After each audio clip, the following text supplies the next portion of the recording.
Stop killing games is a term you'll hate by the end of this week with how much everyone is regurgitating it. It's also a movement that already helped a few games unknowingly. This is Battleforge, a game you probably never heard of, let alone played, but I did.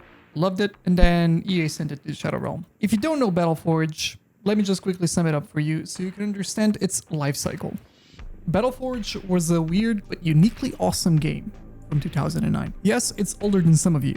It was a real-time strategy game fused with card collection elements. You'll collect monsters, spells, and buildings, upgrade them, and use them to summon creatures on a PvE and PvP battlefields. It had online co-op, solo modes, card market, and it absolutely fucking slapped. It even had gacha mechanics before gacha was the norm. You'd open card packs like loot boxes, chasing powerful monsters and spells.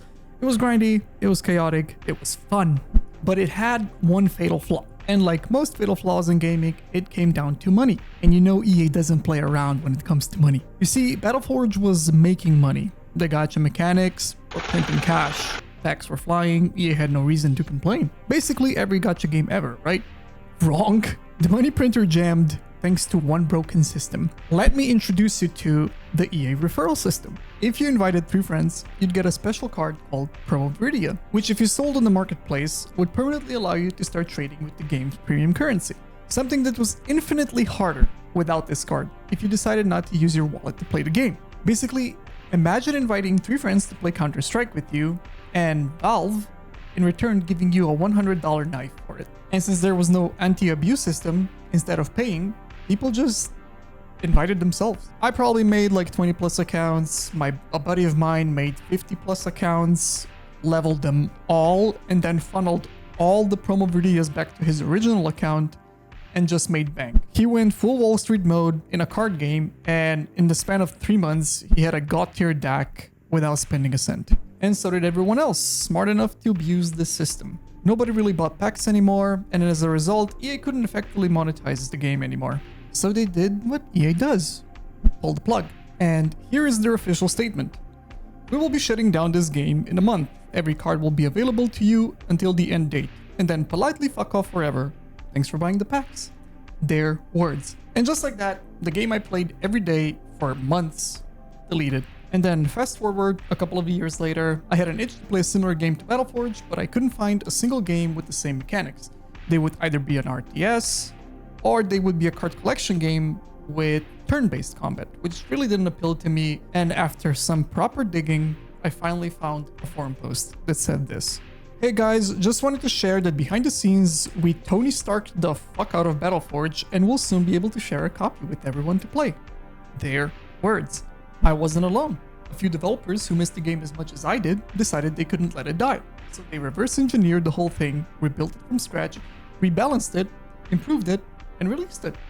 But of course, before I even got to play it, EA had something to say. After all, they were messing with EA's intellectual property, and you know how that usually goes. This is when the lawyers come in, right? Wrong again!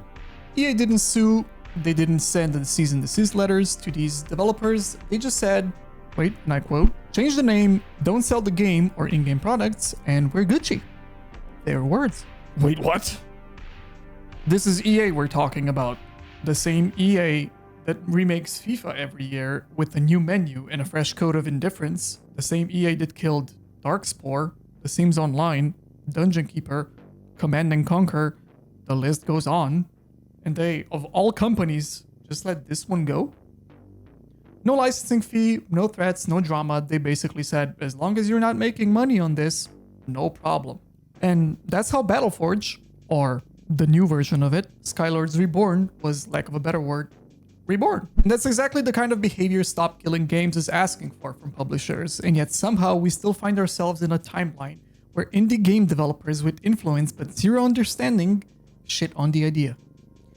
If EA of all companies can chill the fuck out, here's what you can do for us. Step aside. Simply put, this was a live service game no one would ever be able to play again if EA decided to be spiteful and enforce copyright laws on a passion project. They didn't have to let us keep the game we paid for. And that's what makes this example so great. The game was free to play to begin with, was a live service game, people only paid for packs, And even then, instead of the graveyard, it ended up back on my computer after 15 odd years. And I can play it today, just because EA decided not to be a joke. And that's how little it takes in some cases. We don't need some retroactive support for all games where people are passionate enough to revive them. They'll find a way to make it work. Just don't stand in their way unless they're harming your reputation, future projects, or cash flow. So yeah, this video is not about my nostalgia trip. This video is not about Battleforge, it's about preservation. Stop killing games isn't saying keep every game running online forever, as some deeply misled people think. It's saying give us the option to play it again, even after you're done with it. That's it. Don't block us, don't cease and desist good-willed attempts, don't copyright strike a revival made by people who actually give a shit. EA, somehow, of all companies, understood that.